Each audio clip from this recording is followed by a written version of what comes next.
Hi mamas, this is Andy from Happy Mama Homeschool, and today I am coming just with a couple of tips on decluttering your children's toys. The other day I went through my kids' toys. I posted a video about it and I'll link that in the description box below. And it was just showing kind of what we kept and what we got rid of. And so I just jotted down a few notes, which I will be referring to down here. Just kind of what I do when it comes to decluttering my kids' toys, steps that I take, or the mind frame that I try to take when I am doing it. So the first thing that I would say is always go in with a goal. Have a goal in mind as to what, it can be anything. It can be cutting all of the toys in half. It can be taking out a specific number of toys, 10 toys, 20 toys, anything like that. Just to be making a goal that you can hit and say, okay, I'm done. I feel good that I've accomplished something. Or choose a number of bags or boxes that maybe you're going to be taking to Goodwill to donate, and just fill them up. When they're filled, you're good. Also, for myself, one thing that I do is I try to fill a certain spot in my home for the toys. I have a shelving unit from IKEA, a little 2x2, and I have a bookshelf with our books and some of the toys on it. And that is basically where I put the toys. Anything extra, I don't want to have around the house. So any kind of specific location that the toys will be fitting is always a really good idea too. So what I do is I gather all of the toys into one location, and usually on the living room floor. I go through all the bedrooms, any kind of extra rooms, the car, because a lot of times toys end up in the car. And I just gather everything and I categorize everything. And as I'm going through and categorizing, all the stuffed animals here, all the puzzles here, all the Legos and blocks over here. If I'm seeing pieces that are broken, stuff that has missing pieces, immediately those are going to be going into the trash, or if it's still in good condition or whatever, in the Goodwill pile. Usually in the trash if it's broken or missing pieces.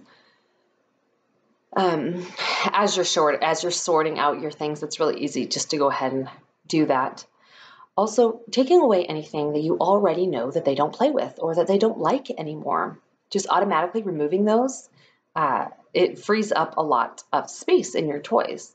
And also age-appropriate toys. I have a 5-year-old, a 3-year-old, and a 5-month-old. So a lot of my toys are actually quite varied when it comes to ages. But as soon as my 5-month-old is done playing with his rattles, they can go out. So just age-appropriate toys. And talk with your kids. Talk with your kids about being generous, about sharing with other kids who maybe aren't as privileged.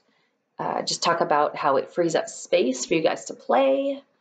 It makes it easier to clean. Just that kind of communication to have with your kids about getting rid of their toys. Another thing I do when I'm asking my kids about what we are going to be donating, I actually ask them, what do you love? Out of these, I'm going to give a lot of examples with puzzles because that's my 5-year-old's favorite thing right now is puzzles. Out of these 10 puzzles, which ones do you really, really love? And he automatically knows which ones that he really loves. Instead of saying, which ones do you want to get rid of? I ask him which ones he wants to keep. And then I can just take the ones that he doesn't say and put them away into the Goodwill piles. So just kind of figuring out, what do they really love out of all of their toys?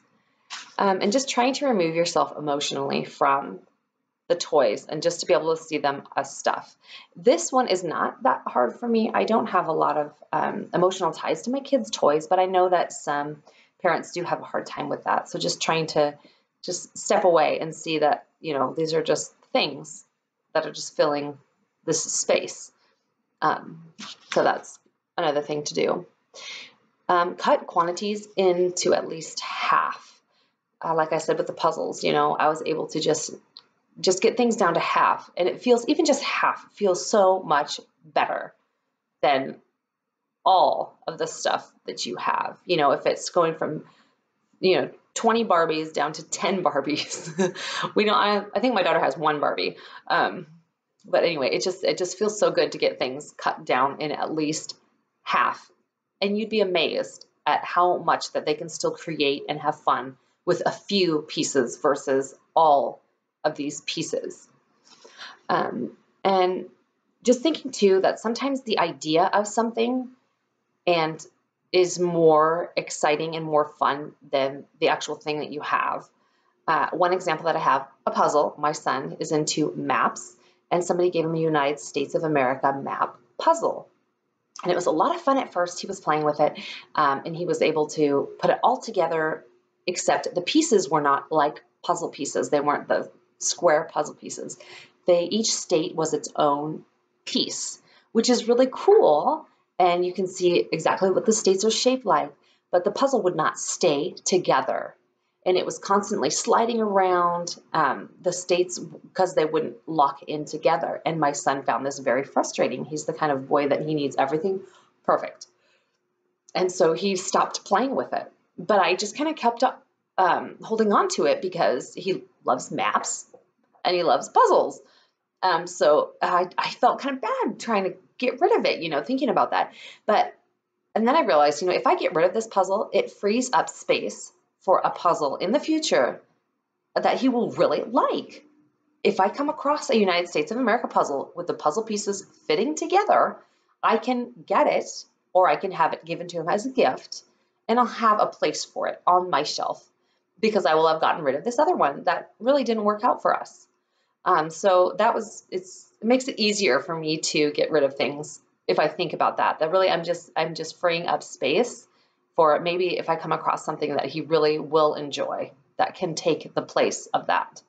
And in the end, just pat yourself on the back. Give yourself a congratulations, and your kids too. Let them know how incredible they have been with being generous and going through your things and their toys, and just it can be really hard and overwhelming, but it feels so good afterwards to have this cleared up space, and it's easier to clean, and the kids have more fun. They have more place to be creative and to play, and it's a really fun thing.